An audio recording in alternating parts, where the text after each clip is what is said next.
A city councilman in Palm Bay, Florida, just got censured for saying that every Indian should be deported from America, and now he's suing the council that disciplined him. This story might sound like just another local political controversy, but it raises some serious questions about where we draw the line between free speech and accountable governance. Chandler Langevin, who serves on the Palm Bay City Council, posted on social media that there's not a single Indian that cares about the United States. They are here to exploit us. He didn't stop there. He also called for deporting every Indian immediately. When the backlash came, he deleted one post but refused to apologize for his views. The Palm Bay City Council responded with a 3-2 vote to censure him. The censure restricts his ability to introduce agenda items and speak during council reports.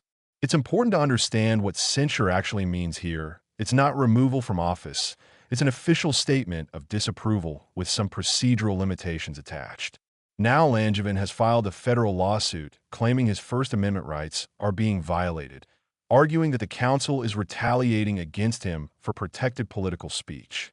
Here's where this gets interesting legally and politically. Langevin isn't entirely wrong that he has First Amendment protections.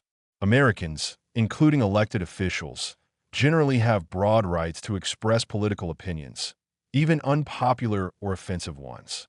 The Supreme Court has consistently protected political speech, even when that speech is inflammatory. But here's the counterargument, and it's substantial.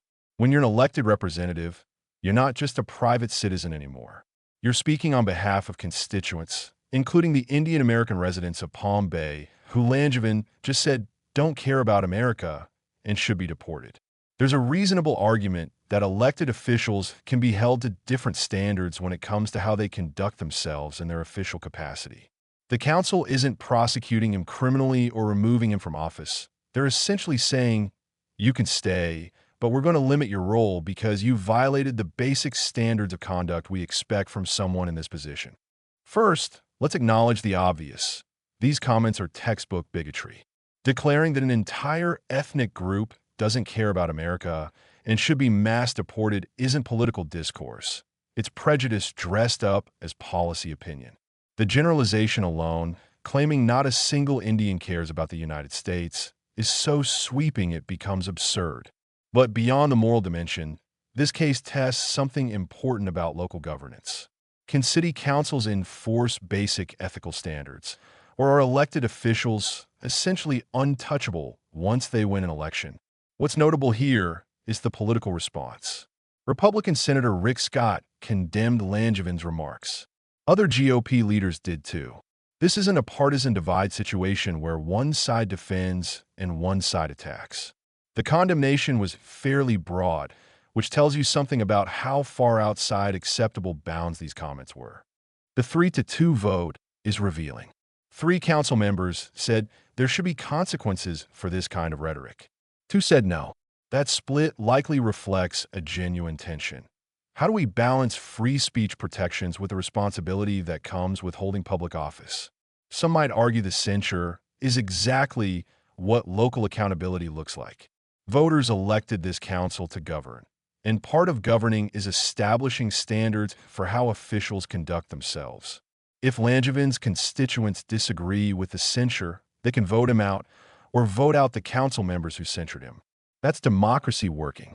Others might argue that limiting his procedural rights sets a dangerous precedent. If councils can restrict officials for unpopular speech, where does that power end? Could it be weaponized against legitimate dissent? Both concerns have merit, but context matters. This isn't a case of someone being punished for policy disagreements or challenging corruption. This is about an official making sweeping ethnic generalizations and calling for mass deportation of a specific group. The lawsuit Langevin filed will likely drag this out for months, maybe years.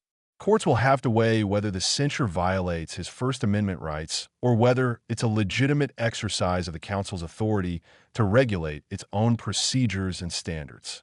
But the legal outcome isn't really the most important part of this story. What matters more is what it reveals about the tension between individual rights and institutional responsibility in democratic governance. Langevin clearly believes he has the right to say what he thinks without professional consequences. The council majority believes that serving in elected office comes with responsibilities that include not demonizing entire ethnic communities. The Indian American community in Palm Bay now has to reckon with the fact that one of their elected representatives thinks they should all be deported. This is the messy reality of democracy. We protect speech, even offensive speech, but we also expect our representatives to meet basic standards of conduct. The question isn't really about legal technicalities, it's about what kind of people we want making decisions in our communities and whether we're willing to hold them accountable when they cross obvious ethical lines. Langevin refuses to apologize. The council refuses to back down. And now the courts will decide who's right. But regardless of the legal outcome, the political damage is done, both to Langevin's reputation and to the community he's supposed to serve.